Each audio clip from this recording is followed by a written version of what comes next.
because the rest of the division sucks. This is the best division in football, Tori. Take that step back.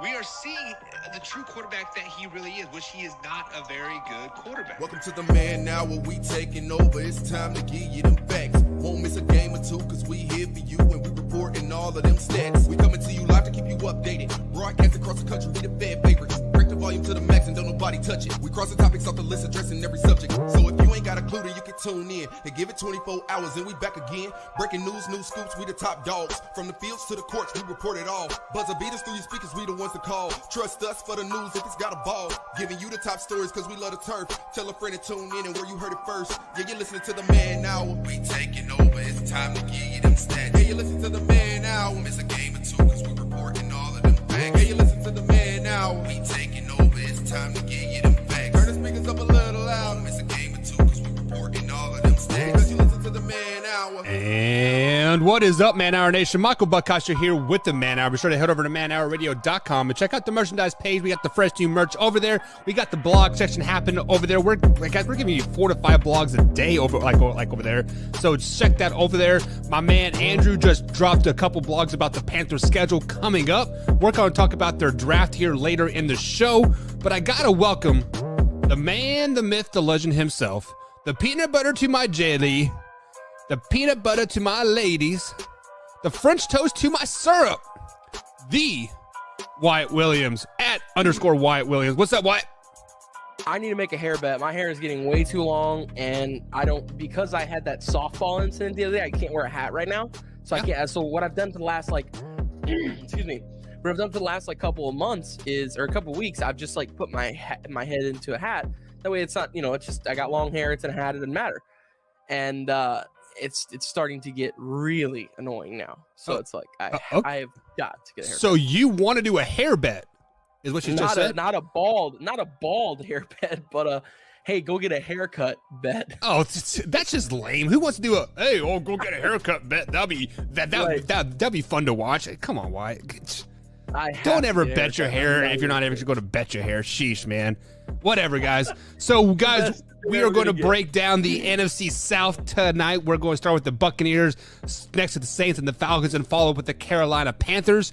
So we are going to do that. But Wyatt, we have to start with something new tonight. Tell the people what it is. Yeah. So first off, a lot of people are familiar with the game. Excuse me. I've got a tickle in my throat. The game Wordle, a lot of people are really familiar with. You basically get, I think it's 6 to 8 guesses, and you gotta eventually get to the correct word. So this is pretty much that, but for football players. So we used to play a game called Guess Who, on this show, and essentially that's what Weddle is. It's Guess Who, but instead of Mike Buck coming up with the players, Weddle comes up with 2 players for the day. So there's easy mode and there's hard mode, and every day you get 1 player, just like Wordle. You get 1 player for each day, and you get 8 tries for the regular mode. And regular mode is all skill positions, so it's quarterback, running back, wide receiver, tight end, and I believe that's it. As for the hard mode can be literally anyone on a 53-man roster in football. So it can be really hard sometimes, and it can be not that hard sometimes, but it's always hard. Hard mode is always very difficult. I have not yet failed a Weddle that I've done. So, with that being said, fingers crossed we continue the streak tonight. Toot that own horn. On the line, because now if I fail, it's not like only I know. Yeah. Man Hour Nation knows. Man Hour Nation does know. All right, well, we're going balls to the wall here. So let's start this week off with just easy. We're the easy mode, and then once we get the hang of it, right, we get our toes wet. Then we'll dive into the hard mode, because quite frankly, I need to touch up on my lineman names, right? So I'll help you. I haven't done either for today. It was so, you don't understand how hard it is in a group full of sportscasters who play both easy and hard mode every single day. Yeah. You have no clue how hard it is to not know what the Weddle is for the day. Yeah. I had to cover my ears in so many conversations today because people are like, "Oh, did you see the Weddle today?" And I'm like, "Stop, get away from me." La. Cover my ears. All right, Wyatt, bring it up. Bring it up and let's do it, man. This is easy mode, right? This is easy mode? This is just easy mode. So we're going to get 8 guesses here. And basically, you get this screen right here. And we are going to start out. So you just start out by picking any player, position, skill player in the league. That's how you start out. You just go quarterback, running back, wide receiver, tight end. I normally like to start out with a quarterback because quarterbacks are always easier to get to. Right. So you can immediately take something off the board right there. So with that being said, I always start with Patrick Mahomes, your guy, but we can start with anybody you want to. Hey, I'll let you pick Patrick our guy. Mahomes is perfectly fine because I feel that will narrow down to NFC, AFC, give us a division or, close to it, like at least. So, yeah, Patrick Mahomes is definitely a very good choice there. Well, let's start with Patrick Mahomes. What's up, Drew? See. Drew, Okay. play with us in the chat here, man. So, it is not Patrick Mahomes. It is not Kansas City Chiefs, right? It is. So basically, he is 26 years old. His number is above 15. He's shorter than 6'3". He is not a quarterback. He is an AFC. It's an AFC team, but it's not the AFC West, and it's not Kansas City. And it's not a quarterback. That being said, it's not a quarterback, and they play for the AFC East, North, or South. Right. They do not play for the AFC West. So, and they're pretty short here. So I'm thinking it's probably a running back or a wide receiver. Yeah. I like Tyreek Hill for the next one. You like Tyreek? Yeah, I mean, let's go with it. Let's start with Tyreek Hill. Yeah. No. Okay, here we go. So if it's yellow on the height or the age, it's within 2. Oh, I didn't realize Tyreek Hill was so old. That old fart. I didn't realize he was that old either. He's 28. I thought I knew he was. I thought he was probably like 26, 27 though. I thought he was about the age of Patty Mahomes. But okay. So not AFC West and not AFC East. Correct. So he's 6 foot tall. He's either 5'11" or 6 foot, and he's not. So he has to be a running back then. So short running back, and unless there's a short, I don't think there's a short tight end below 6 foot. Is there? No. I mean, all tight ends are like 6'7", right? 6'5", 6'6", 6'7". Tight ends are massive. Sheesh. So it's gotta be running back. Yeah. And it's not AFC West or East, so it's AFC North running back or AFC South. Right. I kind of like Nick Chubb here. Yeah, Chubb or Hunt would be a good choice. You want to go Nick Chubb? Yeah, let's go Chubb. Chubbalicious. There it is. Oh. So it's Kareem Hunt. You were right. It has to be. Yeah, that would make sense. Yeah, hey, there we go, Kareem Hunt. There we go. Yes, sir. All right. We've solved our Weddle of the day. Yeah. Do we, since that was fast, 4 guesses, do we dare try hard or are we skipping it for now? Let's go ahead and try hard. Why not? Let's just do it, man. You want to? Go balls off. Okay. Drew says, can you state what those teams are? What do you mean, Drew? So it tells us what division they aren't, right? So if it is yellow, it tells us it is in the AFC, but it's not the West or the South. So we narrowed it down to the North or the East. So, all right. So this is where it's hard. This is any player in football. Yeah. Like I've had to be a kicker before. This could be tough. So I like starting with like a middle ground person, somebody who's, between 26 and 28. Right. So who do you want to start with this time, Buck? Well, I feel like since it was an AFC player on the other side, this is going to be an NFC player. Okay. So do we dare just go Aaron Rodgers off the bat? Let's do it. He's old. Well, hang on. Aaron Rodgers is an old fart. So he is pretty old. That's not like a middle. Yeah, that won't really narrow it down. How about Jimmy G? That's a great one. Jimmy Garoppolo. He's probably what, 27, 28. He's probably maybe? almost 30, something like that, just below 30. He's got to be like 28, I think. Probably. Yeah. Oh, he's 30. Okay, and they're younger. Let's see. So they're 27 or below. Their number is 13 or higher, and they're either 6 foot or 6'1". They play in the NFC West. That's huge. We got the NFC West, but it's not short. San Francisco. Yeah, and they're short. I'm thinking probably a cornerback. Right.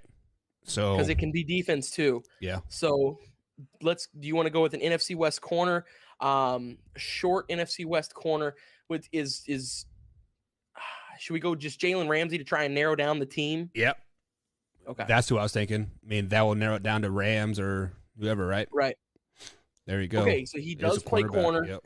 He is either, he's either 26 or 25. Yeah. And he's 6 foot because he's two away from here. He's 1. So it's within 2. So he has to be 6 foot. So we've got the height now too. Okay, so and he What doesn't teams play for are the Rams, in so the he's NFC either, West, Drew? We have 49ers, Rams, Seahawks, and Cardinals. so he's either a Seahawk or a Cardinal. Yeah. He has to be. Okay. So And he's a do cornerback, we right? and he's a corner. Should we go ahead and just guess a corner from either one of those teams? Okay, so a corner from is Byron Murphy still with Arizona? I don't know. Drew, is Byron Murphy still with Arizona?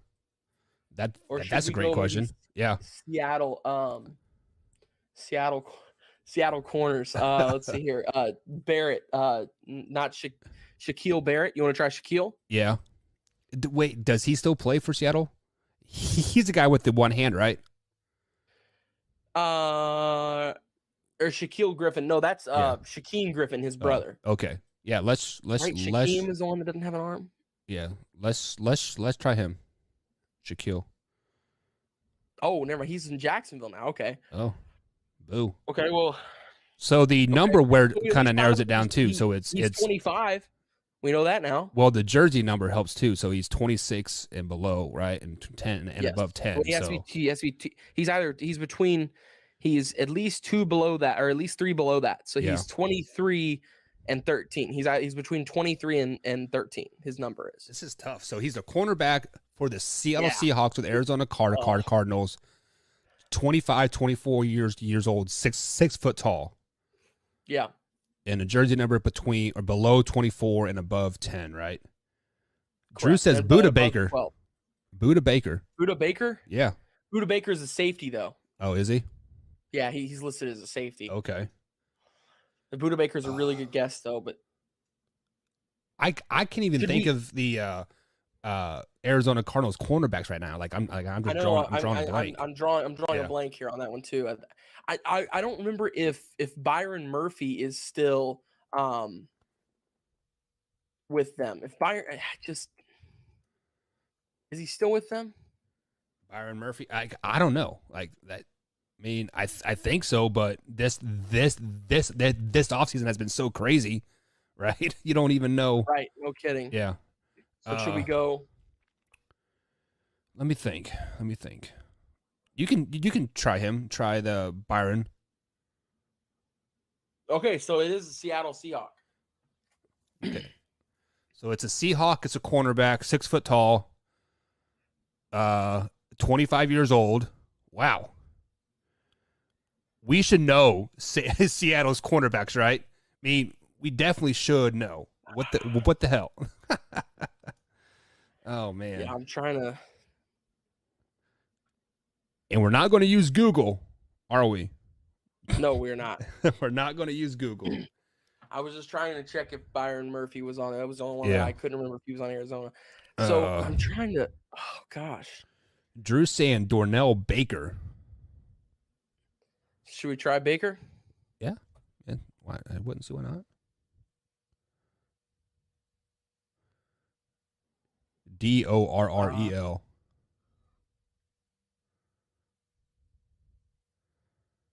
Do. That's not on here. Yeah, that's weird. Hmm. Interesting. Huh. Well, that's odd. Very odd. Okay. Shoot. I want to use Google so bad. I know, right? Right? Oh This is where man. it gets tough. Yeah. Definitely very, very tough. I mean, like I can see them in my head and I feel like I know who they are, right? But for whatever reason, I cannot think of the cornerback. Right. Why can't I think of a single Yeah. Seattle corner right now? Like Um, not one is coming to mind right now. Oh gosh. Who is the kid that has like the fourth? Is like he's the fourth. Jones the fourth. I can't think of his first name. Jones, but it's Jones IV.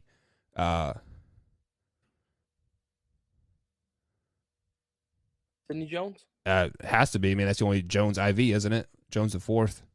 Oh Yeah, there you go. Boom, baby. How did you just guess that? I was the Legion of Boom. I mean, I guess they're not called really the Legion of Boom anymore, but their jersey numbers are 20 and 23, right, on the outsides. And I do remember seeing the 4th, but I couldn't remember his first name. So I was just like, I was thinking like the 4th, like who is it, right? So yeah, but yeah, so there it is. I mean, Sydney. That is wild. Oh my gosh. Well, there that we was go. pure luck. Like, I'm not gonna lie, that was pure luck. That was awesome. See that? And there you go. And that was Yeah. Weddle. So that was tough. The hard is hard. I'm not gonna lie. Or, yes, like, it is. The easy's pretty easy. I think. I mean, because I feel everybody I've knows never been quarterbacks, running backs, tight ends, Right. receivers, right? But Right. yeah, once you throw linemen in there, oof. Hell, you throw linebackers in there that are not like a premier linebacker, you're like, what the fuck, right? Right. See, it's the best Yeah. whenever it lands on your team. Whenever it's one of your team, when the hard mode is your team, Yeah. that's whenever it's the easiest because it's like, oh, well, it's just, obviously you'll know them. So it's like you are supposed to know them, and then you draw a blank. You're like, who was the guy Right, that then got you look like burned you're not a real last fan. year? Oh yeah, Shornson, right? Yeah. All right, guys. So that was Wordle or Weddle, right? Weddle is what it's called. It is a Weddle, yeah, like it is Eric a playoff Wordle, but it's Weddle. So we got that going for us. We're going to start implementing that into hour number 2. We're going to cut the show a little short today. T-ball wore my ass out, dude. I am sweaty as a motherfucker right now, dude. I got like, you know how Drew was saying like swamp smell, dude? My asshole smells worse than asshole. It is like asshole pooped on the asshole, and then you didn't wipe for like 2 days, man. It is terrible right now, and I'm sitting in the hot garage. It's terrible. But anyways, why it is time to break down the infamous NFC South. Tom Brady is back, so the Tampa Bay Buccaneers have that going for them. So why, with that being said, how did the Tampa Bay Buccaneers do in this year's draft? Well, first off, did you see what Tom said today and all the news with him now? Stupid. He's definitely $374 retiring million after this year now, I think. Oh yeah. Huh? 100% he is done after this year. Especially if he's already made a deal with what is it Fox? Yeah, it's Fox. Yeah, if he's already made a deal with it's done. Like he's definitely done. He basically took Tony Romo's spot. That's basically what it come down to. But anyway, so starting with the Tampa Bay Buccaneers, I thought that their draft was pretty good. It was definitely not the best draft for this division, but all in all, it was a good draft. They added some nice pieces to their team. As we start here with, they didn't even have a first round pick, so they got to pick the first pick of the second round, which they spent on Logan Hall, defensive lineman out of Houston. Which, if you watch the tape on him, he's a really good defensive lineman with a ton of upside, and I think he adds a lot to their defense. So I really like what they did in the second round also with Luke Godecki out of Central Michigan, too, adding some protection for Tom Brady. Tom Brady's getting old. I mean, let's be real about it. When they added Tristan Wirfs, everybody was like, oh, they're adding him because Tom needs some protection. This is the same thing. He needs protection. The more your 45-year-old quarterback gets hit, the more chances he has of breaking his neck. I mean, it's like, it's kind of rough. So that was their second round. I was pleased with their second round. Looking at their third, I liked as well because they just lost Rojo, right? Where did Rojo go? I know he visited Kansas City, but I don't think he ultimately signed with Kansas City. I'm not for sure. Like, I can't remember, to be honest with you. I thought he left, but either way, they needed some running back depth on this team, and they added Rashad White here, running back out of Arizona State, who was a good 3-down back, and I think a guy who come in and fit really nicely with Leonard Fournette. So I really liked that the moves that they made. Excuse me, in the first two, I guess, first 3 rounds, their first 3 picks. As for round 4, they got Cade Otton, tight end out of Washington, added to the tight end depth. So really, this draft was really them just padding a lot of holes. They got Cole Kieft later on as well, another tight end. Zion McCollum added to the defense there as well with Andre Anthony, edge out of LSU. And then when we look at the 4th round, I was really impressed with the special teams group for this year. And I think there's a lot of guys who, once again, we mentioned this a bunch, could come in and be a guy for your squad for years to come. And Jake Camarda, punter out of Georgia, was just another one of those guys. He's a guy who will be with the Tampa Bay Buccaneers for a long time, unless if he decides to go elsewhere, he'll be in the league for a long time. So they got themselves a good punter here, and they filled a lot of holes. They patched a lot of stuff. So with that being said, their best pick for me was Logan Hall, defensive lineman out of Houston. Like I said, I think he's an instant day one impact guy. When OTAs roll around here, we'll be seeing him a lot. I think he immediately starts on this defensive line next year. And overall, their draft grade for me, I gave him a B, just because they just, it wasn't, they didn't really, do anything crazy to try and get a guy, a first round guy or something like that. So obviously right there, kind of sets him down a little bit, but I will say they padded a lot of holes that they had. They filled the needs that they did need. So I'm giving them a B overall. Yeah, and when you finished the season 13-4, and the previous year you won the Super Bowl and you returned all 22 starters, like you don't have a lot of holes to fill. So I mean, right. Definitely did well there. And so we're going to move on now to the next team here, Wyatt, and that is the New Orleans Saints. They finished 9-8 last season outside of the playoffs. They lost Drew Brees in retirement, and they lost Sean Payton as well. So how do you think they did in this year's draft? I thought their draft was just a little odd. Like I like some of their picks, Olave, and I like Penning as well. I feel like they did good in the first round, and then second round with Alontae Taylor. I feel like that they did good, but I just feel like it was a weird draft. Like they traded up to get Olave whenever I don't know if they necessarily needed to do that. They're what started the wide receiver frenzy. Like when they traded up to 11 and got Chris Olave, the rest of the league panicked and was like, "Oh God, the wide receivers are going to go off the board immediately. We need to trade up now and get a wide receiver." Or if we're sitting there, we need to take a wide receiver now because these guys aren't going to be there. So they caused the whole frenzy. And while Chris Olave is going to be a beast, and I mean beast with a capital B-E-A-S-T, I just don't think that they didn't really need to trade up and make a move like that. But you know what? If your guy is there, go get your guy. And they did that. So they also got Trevor Penning, offensive tackle out of Northern Iowa. And a lot of people really didn't know about Trevor Penning coming into this draft. It was all Icky and Charles Cross and Evan Neal were the big talks of the draft for the tackle position. But Trevor Penning is just as solid of a tackle and could end up being the best offensive lineman out of this draft. But with that being said, I still thought 19 was just a little high for Penning. I really did. But he could pan out. It could all be okay. But I guess I just thought that the whole draft overall, it was just kind of confusing. They didn't go after a quarterback that I felt like they really needed some depth there to fill, even if it was in the 5th or 6th round. I mean, Carson Strong went undrafted, and Carson Strong was a heck of a quarterback in college in Nevada. He did a great job there, and I was surprised that he wasn't there. So I was surprised they didn't get him. E.J. Perry as well. I mean, there were just a lot of quarterbacks that I thought that, New Orleans at some point would have to take somebody to fill the depth, because while, Jameis Winston was a great quarterback at Florida State, he has not done anything except for throw 30 picks in a year since he got into the NFL. I'm sorry, Combs, but you were horribly wrong about how great that Jameis Winston was going to be. He was not great. So I was just kind of dumbfounded that they didn't go after a quarterback.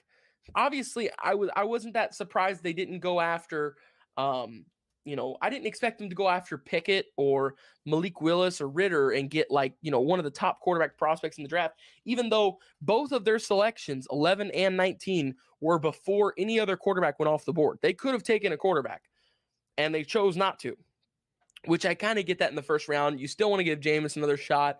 You still maybe even want to give Taysom another look. I don't know at this point.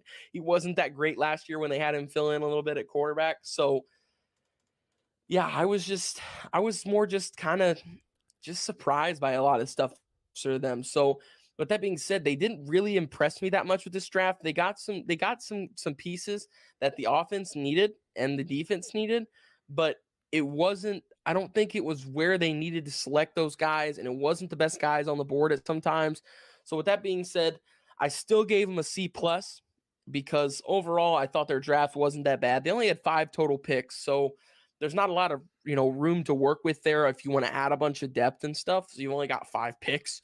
So they did trade up and got the 19th pick as well. Or excuse me, traded up and got the 11th pick and ended up getting the 19th as well. So they had 2 first-round picks, and I thought that those were their 2 highlighting picks. I thought those were the 2 best.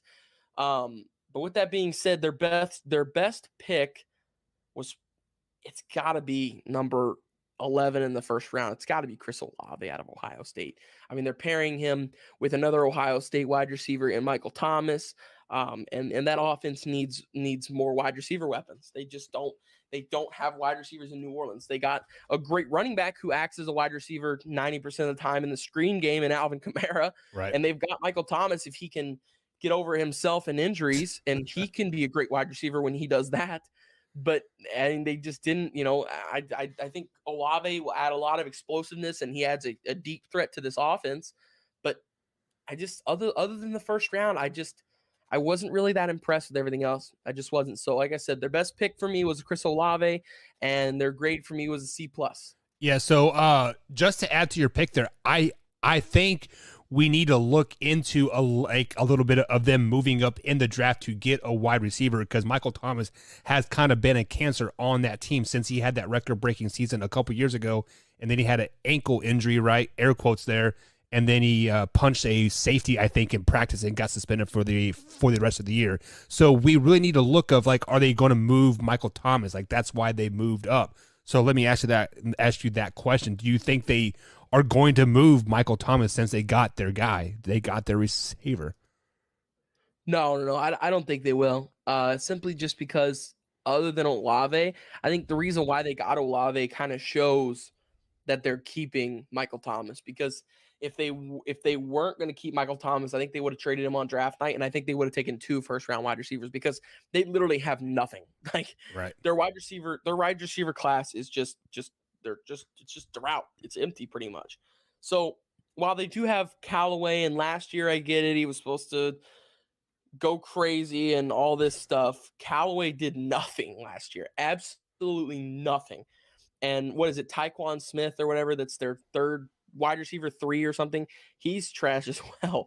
So there's, it's just, he's not that good of a wide receiver. They needed to add more wide receiver depth. So with that being said, yes, I do think that them going after a wide receiver in the first round, just one wide receiver in the first round, shows that they intend on keeping Michael Thomas around. Yeah, I hope you're right for Combs' sake, because Winston is nowhere close to a top 10 quarterback. And then if you trade your top receiver, I mean, you're kind of up shit's creek without a paddle, right? Like at that point, Winston's a top 20 quarterback. Yeah, we'll have to talk about Combs about that next week when we're back in the morning and we give him a call. But riding that? Yeah, of course he is, man. He is never going to let that. Combs is a typical man, Wyatt. Men never admit when we are wrong. We can literally say we fell asleep in the hammock, right? And then we don't even have a hammock. And we're still going to, no, honey, I fell asleep in the hammock. That's just the way it is. So that is just the way it is. Welcome to manhood, Wyatt. You will learn that eventually. So speaking of manhood, the Atlanta Falcons lost their manhood when Calvin Ridley decided to bet on NFL games last season. He is out for the entire season. Matt Ryan is gone in Atlanta. So Atlanta Falcons really needed to nail this draft to even have a chance to even win 7 games to match what they did last season. Last year, they did go 7-10. So Wyatt, how did they do in this year's draft? I thought this was the best draft in the division. I thought Atlanta did a incredible job. They had 8 total picks. And with their first pick, they got who I thought was the best wide receiver in the draft in Drake London. He's like 6'5" and 220 pounds and runs a sub 4.5 4.40. He's just a freak. He's a go-get-it guy. He just throw it up in the air. I mean, just think about it. A lot of people for some reason weren't really latching onto him like they should have. I thought he was a top 5 pick. I really did. I thought he's that caliber of an athlete, because USC was horrible last year, and I mean absolutely horrible. And he was the only offensive playmaker that they had that was, worth a half of a biscuit. And so defenses were completely scheming against him. I mean, completely keying on him. He was double covered every single game, and he was still putting up freak numbers. I mean, he still put up, I don't even know how many receiving yards. It was over 1,000 receiving yards and was double covered all year, and was like the entire defense was keying on him the entire year, and he still was putting up crazy numbers. So I thought he was the best wide receiver in the draft, and I really didn't think that, unless if other guys fell to perfect places, I didn't really think that there was another wide receiver in this draft that was even close to being the caliber of Drake London. So right off the bat, at pick number 8, that's huge for them. They got a guy. They are going to have just him and Kyle Pitts alone. I'm excited about. I'm excited to watch Kyle Pitts and Drake London work together and see this Atlanta offense for this year. While I don't think that they're going to be, some spectacular team and all this, that I don't even know if they win, 8 games. I think that this offense is going to be really exciting. I think it's going to be an exciting offense to watch. And they're going to give good teams a really hard time a lot. I think that, I don't know if they'll win all those games, but they're going to be the team this year that everybody's like, man, Atlanta was in, 12 out of their 17 games. They lost 8 of those and only won 4 of them that were close, but they were in them. This is what this team's going to look like for this year coming up. And I think their draft said that as well. And in the second round, I cannot say his name. Arnold Ebikete. I don't know how to say his name. Anyway, he was an edge at Penn State, a great edge at Penn State for that. And I think he's going to make a huge impact for them on the defensive side of the ball, as well as Troy Anderson, linebacker out of Montana State. So another big impact guy. Now we look at the third round, and this is where it got really exciting for me. Desmond Ridder, I thought, was a second-round guy, possibly late first-round guy, and they snagged him in the third round. And he was the second quarterback off the board, too. He went before Malik Willis did. So that right there kind of surprised me a little bit, but I will say I think that Desmond Ridder fits their system better than Malik Willis does. I think that I will say, while I thought Malik Willis was a better quarterback than all the quarterbacks in this draft, I still think Desmond Ridder is going to fit with Atlanta better than Malik or Kenny Pickett would have, or Matt Corral, whoever they could have taken. So I really do think them getting Ridder was the best case scenario for them, and them snagging him in the second round at pick 74 was huge. And if you listen to that phone call, the guy's a winner. I mean, he turned the whole program around at Cincinnati. Go look at the tape. Go look at the stats. He simply is a baller. He's a great football player who is going to have, I think, a good NFL career. It depends on, obviously, how everything works out there. I think I think the Falcons have to give Marcus Mariota a shot first. But if Mariota fumbles the bag and he can't run the team, a team with a lot of options and some decent protection now, if he can't do anything with that, then it'll be Ridder's turn. And I think Ridder does take it and run with it. I think Ridder's a great quarterback. And I think he's going to do some really cool things for them. Next, they have D'Angelo Malone, edge out of Western Kentucky. Just again, another edge piece they added to this team. This defense needed a lot of work, and I think they gave it a lot of work. They did a lot of really good things for this defense. In round 5, they got Tyler Allgeier, running back. This is just because in the last couple of years they've been really fidgety with the running back position. They haven't been able to kind of hold down a guy and figure it out. So once again, just another guy they're throwing into the mix, trying to give some touches. We'll probably see him this year a little bit run the ball. I would be pretty surprised if we didn't see him at all this year. But now I don't know if he's an RB1 or anything like that, but I do think he'll get some reps this year, and I think he could possibly become an RB1 down the road. In their round 6, they just, once again, this is just the depth rounds, and that's what they did. They got depth for the offensive line, something they needed, and they got depth at the tight end position, something that they needed, and they got John Fitzpatrick, a guy who can do universally everything. Kyle Pitts was arguably what a lot of people could say is the best prospect in last year's draft, and he's an incredible receiving tight end, and he's a good blocking tight end, but I don't think he's as good as John will be for this offense as for blocking. So once again, I'm excited to see how John fits in this offense. I think that he can add some new assets to the running side. You can throw him on the edge there, and he could block for you as well. So overall, I think that the Falcons really just did a great job. I thought that they were a top 5 draft in the league, not just number 1 in this division. I thought they were top 5 in the league for drafts. And with that being said, their top pick, as much as I want to go with Drake London because he's awesome and I think he's, possibly going to be the best wide receiver in this draft class, Right. I can't. It was going to be him until their third round pick of Desmond Ritter. When they snagged Ritter in the third round, that was pretty huge because that is a possible first round guy. Right. A lot of people just didn't really have the respect for this quarterback class this year, and it really surprised me. A lot of NFL scouts just weren't feeling this quarterback class this year, and I was pretty confused by that, honestly. And I think that a lot of guys are going to come into the league and have chips on their shoulder now because of that, and they're going to prove them wrong. And I think that Ritter is possibly one of those guys. So yeah, with that being said, Ritter is my best pick for them, and my overall draft grade for them is simply an A. An A. Simply an A. A.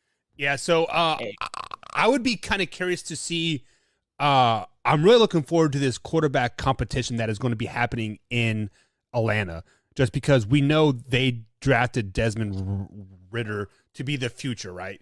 And yes, we know did they trade for Marcus Mariota or they just pick him up from free agency? I think they just signed him. Yeah, so they did pick up Marcus Mariota, and he is listed as a starter, but he also has been a backup for the last 4 years, right? So who knows what he truly has, right? So I'd be kind of I am very intrigued to see that matchup happening. And Atlanta hasn't been good since the whole Vic and all those boys. We had Vic and Dunn and who was the other big name that they had? I mean, like they just haven't been very good for a very long time.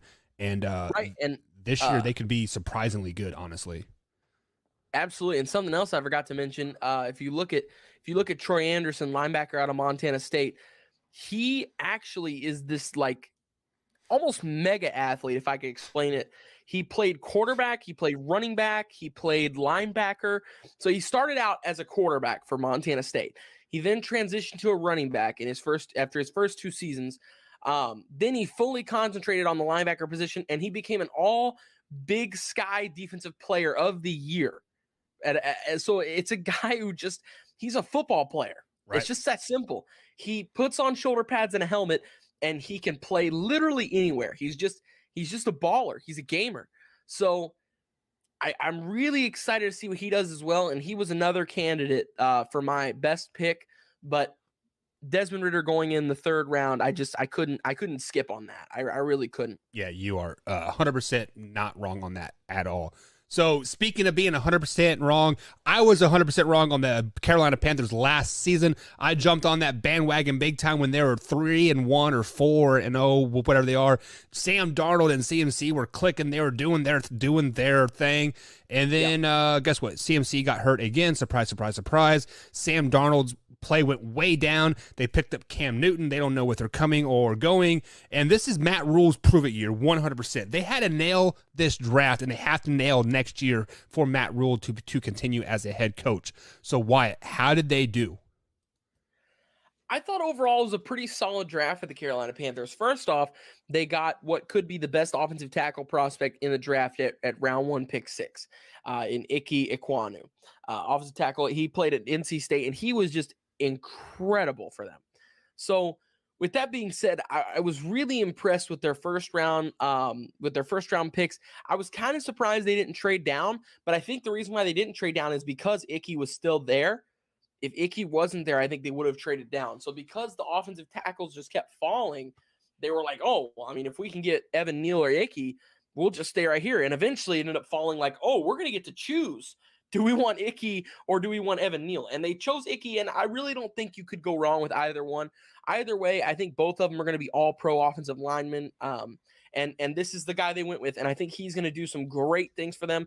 He's going to protect their quarterback incredibly. I mean, he's just a great left tackle, and I think that he could play essentially anywhere on the offensive line, wherever you needed him, but he's going to be primarily at the tackle position, and he's going to be protecting the blind side of one of their 7 quarterbacks now on roster? 6. I mean, it's like, oh my, yeah, right. No kidding. So speaking of quarterback, then in the third round, they go with Matt Corral, quarterback out of Ole Miss. And I like this pick. I like Matt Corral, just another guy like Desmond Ritter that could have went in that late first round, early second round, but just didn't. I was so stunned this year when all these quarterbacks just kept falling and falling and falling and falling and falling and falling. It's like, God, at some point it's got to stick, and this guy's got to run with this. And what he ever did, they just waited till the third round, and then finally, they started just flying off the board. And I believe in the third round there was 4 quarterbacks taken off the board, something like that. So, and 3 of those 4 guys arguably could have been first round quarterbacks, I think. So once again, just another solid quarterback that was taken in the third round. And I think that they're going to really benefit from this, and he's going to be a really good locker room guy. And you say it's Matt Rule's prove it year. I think it's Matt Rule and Sam Darnold's prove it year. If Sam Darnold, after getting the protection now that he needs, he's got CMC, he's got Robbie Anderson, he's got DJ Moore. I mean, he's got a nice defense backing him up there. What else do you really need? The complaint always was, oh, he's in New York. Oh, Adam Gase, and I even said the exact same thing. And I agree with that still, that Sam Darnold really struggled in the beginning because of Adam Gase. And I think that probably is going to ultimately end up ruining his career because Adam Gase had his hands on him. So while that's disappointing, I think this is his prove it year. If he comes out and he just plays like garbage and, I'm seeing ghosts, if he gives us that bull crap again, then I really do think that they get rid of him and they stick with Matt Corral. As for Cam Newton, I think Cam Newton's just going to be a locker room guy for them until he finds another home. And he's just going to end up bouncing around the league. And it's really sad to see because, God, Cam was such a polarizing athlete. Like, not just a polarizing quarterback, but just an athlete in general. I mean, he packed such a punch with the way that he hit tacklers and the way he could run around everybody, his elusiveness, but yet he had this big arm and all this. So it was just, It's really sad to kind of see how his career has gone after the MVP year, because it seemed like it took a while for him, and finally he had figured it out. Oh, MVP season, the Panthers are 15-1, they're in the Super Bowl. Cam Newton finally figured it out, and then it's just like ever since then he just died off, absolutely just fell off the face of the earth. Superman Cam became not Superman, bad man Cam. Like, he was just terrible in New England, and he's shown flashes here and there. And I don't doubt that he still couldn't, go and be a starter somewhere and have an impact. It's just where. That's the question. I don't think it's Carolina. I think Sam Darnold gets the job first this year. And if Sam Darnold doesn't work it out, then I think Corral gets a shot. I can tell you that Cam Newton will never be a starter in the NFL again. You think so? Yeah, I mean his prove it shot was in New England, and we saw that he literally couldn't throw the ball 7 yards down the field, and just that was the beginning of the end for him. 100%. Yeah, it's definitely been tough to watch, but anyway, so they get Matt Corral there in the third round, and I think that he's going to be once again just a guy who come in and he could be a starter for this team going down the road. I think this could be their quarterback. Obviously, they're not banking too much on it because he's a third rounder, but I think this has a potential of being a guy. I think this year's draft has the most potential ever for third round quarterbacks. I have never seen this solid of a quarterback group in the third round. I mean, you got to think Desmond Ridder, Matt Corral, Malik Willis went in the third round. I can't remember. There was another quarterback, I believe, that went in the third round as well. And it's just like, I have never seen that talented of a group of quarterbacks in the third round. I was shocked that they made it past the second round. I was absolutely just dumbfounded, especially Malik Willis. That just was so confusing to me. So anyways, now moving on to their fourth round pick, Brandon Smith, linebacker out of Penn State. Just another solid guy adding to the defense. Same with Barno below that. This defense is solid, but still needs some pieces here and there to fill in to make this defense elite again like it once was.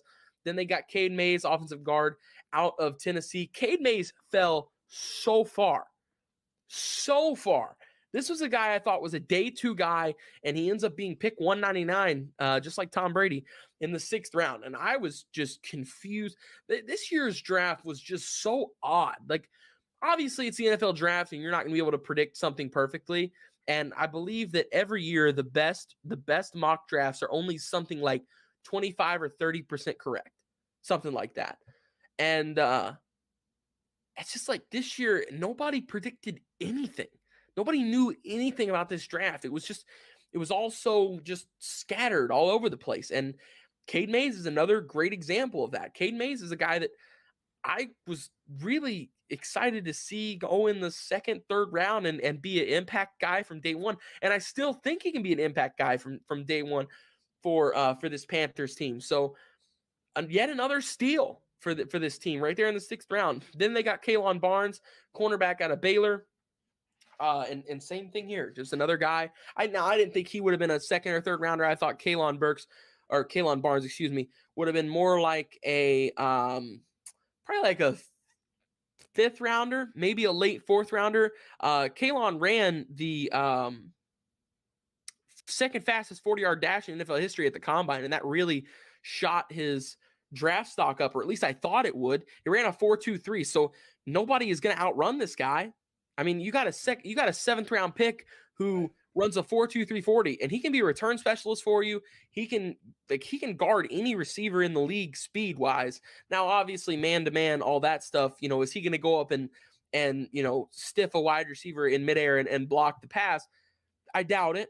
I don't know if he's that guy, but I'll tell you what, for a 7th round cornerback, he's not going to get beat. Nobody's going to beat him over the top. If they're going to beat him, it's going to be on some crazy wild catch over top of him because nobody's faster than him. There's one person in NFL history who had a faster combine. His name is John Ross. And what does he do now? I'm pretty sure he works at Dick's Sporting Goods. I got a solid bet he works at Dick's Sporting Goods. So I'm just kidding. I really hate the way John Ross's career went. But that's another story for another day. Anyways, so best pick from this draft for the Carolina Panthers, I am going to go with Ike Ekwonu simply because I know I hate taking those early 1st-round guys because clearly they should be your best guy.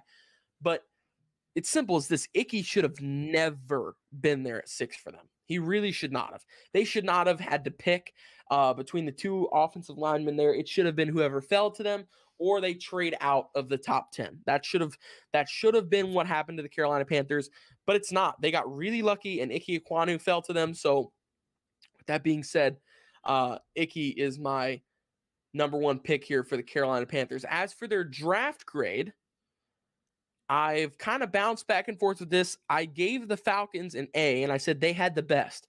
So with that being said, a close behind, I'm going to give them an A-. I'm going to give the Carolina Panthers an A-, and it's like right on the edge of being a B. So I'm going to give them a 9.0 out of 10, just barely over that A- line. 8.9 would be a B+. So I'm going to give them an A-, but it's close A-. So yes, Carolina Panthers get an A- for me, and their top pick is Ike Ekwonu. Yeah, so if you guys are following us over here on the blog section over at manhourradio.com, our blogger of the Carolina Panthers, Andrew, wrote a great article about this guy, and he is absolutely in love with Wyatt's pick there, and he thinks he's going to do great things in Carolina as well. So Wyatt, we do have a couple minutes left here, and we had a poll going over here on the YouTube page of who is going to win the NFC South, and it is a 50-50 tie between the Panthers and the Saints. So really? Yeah, so who do you think is going to win the NFC South? It seems kind of to be wide open, like almost per our voting over there. I don't think it's very wide open. I don't think it's not Panthers or Saints. It ain't, unless if Tom Brady doesn't play this year. Right. If Tom Brady's playing, nobody's stopping the Tampa Bay Buccaneers. The Tampa Bay Buccaneers might be the best team in the NFL. Right. They're the best team in this division, but they might be the best team in the NFC and the best team in the NFL, possibly.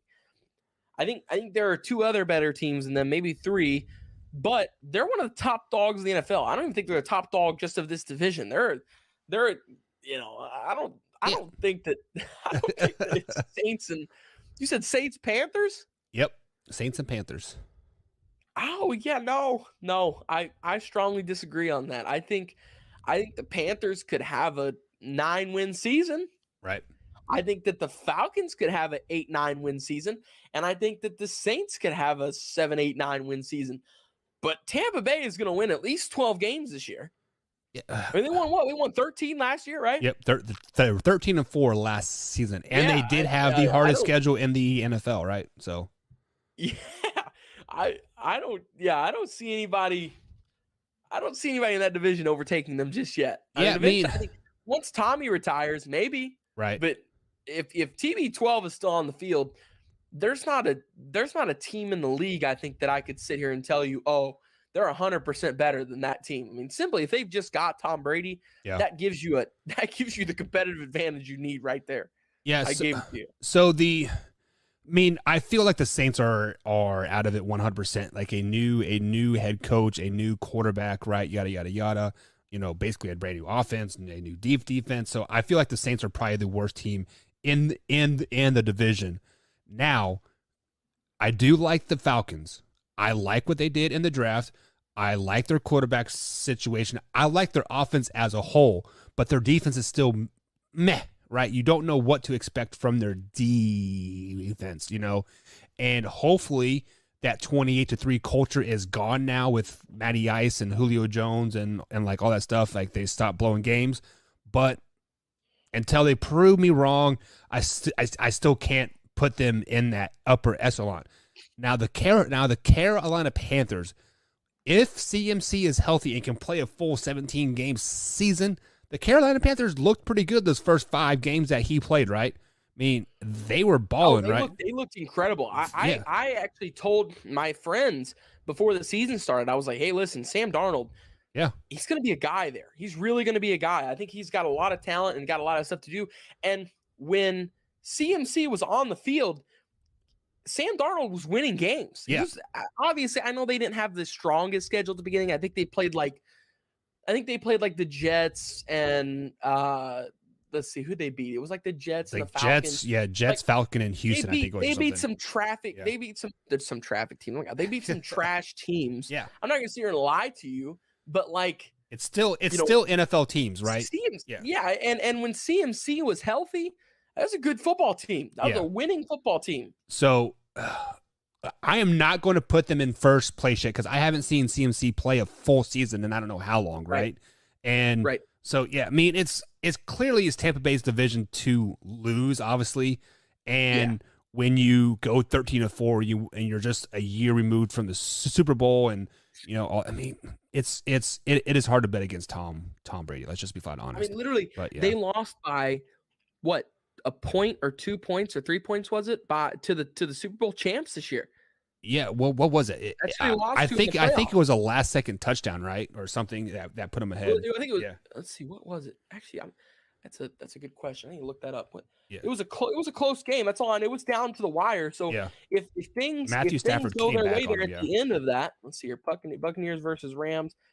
Yeah, it was 30-27, and it was a last second field goal. That's what it was.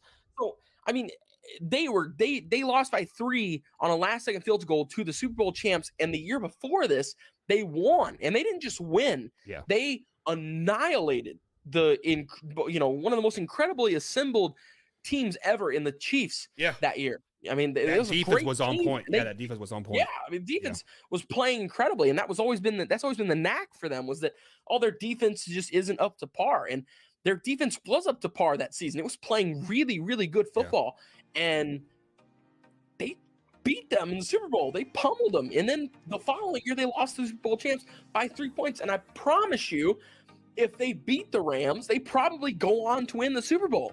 Yeah, you are probably exactly right. Like I think we all kind of expected the winner of that game to make it, like at least make it to the Super Bowl, like on the NFC side. So yeah, I mean, I'm taking the Bucks. You are taking the Bucks. It's hard not to, right? But that's going to be it for tonight, guys. Tomorrow night, same time, same place, right here, 8 p.m. East Coast time on YouTube.com/man hour. We're giving you guys a little bit of sample of what we do here in the morning on evening time. Maybe next week we'll do the same thing. Why? I don't know. I haven't decided yet. My work schedule hasn't been announced, so I'll know tomorrow. So, but I will say I kind of like this. I like this 8 o'clock thing. It's better than waking up early in the morning, but you know what? If I get to talk about sports, it's a good day. It's a good day. Well, normally I would be at work right now, Wyatt. So unfortunately, I can't do nights right now. So that's just the way it is. It definitely sucks. Oh, I'm just picking on you. Oh no, kidding. Yeah, I mean, I prefer nights too, because we get Drew, we get Alpha Rob in there, we get One Pride, we get Luke G. Those guys aren't up at 7 o'clock in the morning. Drew is. You ready? I got a crazy story for you. I just remember this. I didn't mean go ahead. Sorry, finish what you were saying. No, you but go. I just remembered I have to tell you a story. Crazy story, boy. Go. Yes, I did something for a first time today. You know what it was? You got laid? Yeah. No. Oh. No. I was doing that 616. I did a cooking. I did a cooking show today at school. Okay. The film students needed a on-air talent, so they came over to the sportscasters and offered for us to come do it. And we have to have 24 hours of integrative learning IL hours each month, which are all like, you know, you get those in the studio, you get those by doing games. Right. It's outside of school work, and you have to have 24 hours of it each month. So I go into the studio, and I'm running audio for today. I was in the audio room, and they offered for something. They said they needed a helping hand, and they get some extra IL hours. So I'm like, okay, yeah, I get some extra IL hours, and I get to help out. Sure, let's do it. And I go next door, and they're like, hey, we need you to do a cooking show. I'm like, I can't cook. You were asking a terrible cook. No, so I had to go over there and just read off the teleprompter, and then I had to mix some beans and some rice together and do like an infomercial cooking channel type thing. It was called college. What was it? It was called the College Cookbook or something like that. I don't know what it was. It was some clever name involving college and cooking. So they were like, we also did something called Baskin Ramen, 31 different ways to make ramen. I was like, what? What? 31 different ways. They just Throw it in a boil microwave it and and add some put water the for 2 seasoning on. minutes. Yeah. Eat it. Like, No, so this is 100% real talk, Wyatt. This is before I was making good money in college, my freshman summer going into my sophomore year. I was a hungry man, right? You found many ways to make ramen last. You add an egg in it. You would throw in some like hot dogs or macaroni. You know, like you would definitely find ways to definitely expand some way that to for a very spice it very up. cheap. Yeah, but yeah, I mean, ramen noodles and eggs were terrible. I'm not gonna lie, but they felt you up, like, you know. But then I had a good football season. Those checks started to come in pretty nice. Well, I should say cash. Some shoes, they pay my car payment, you know, all the good stuff. So, yeah. Anyways, we'll see you tomorrow, guys. Wyatt, send us out, big guy. Man Hour Nation. Rise up. Later. All righty, boss man. We are clear. I gotta take a poop. All right, we'll see you tomorrow, bud. All right, see you tomorrow, 8 o'clock. Yeah. Yep. Tomorrow, 8 o'clock. I gotta record on the court in the booth tomorrow night after we do Man Hour. So let me ask Trey. I might be able to get Trey on the show if that's okay. That's fine by me, man. Okay. No guarantees yet. I gotta ask him because I know we're looking to record tomorrow night at like 10-ish. Okay. But if he's available before that, because I know it's not even because we have Man Hour too. Like, obviously I couldn't record it until 10, but he even said that, like, I don't know if I can record until 10. So let me ask and see if he can hop on for possibly like the last 30 minutes of the show or something and hang out, and then we'll do on the court in the booth right after. All right, that sounds perfect, man.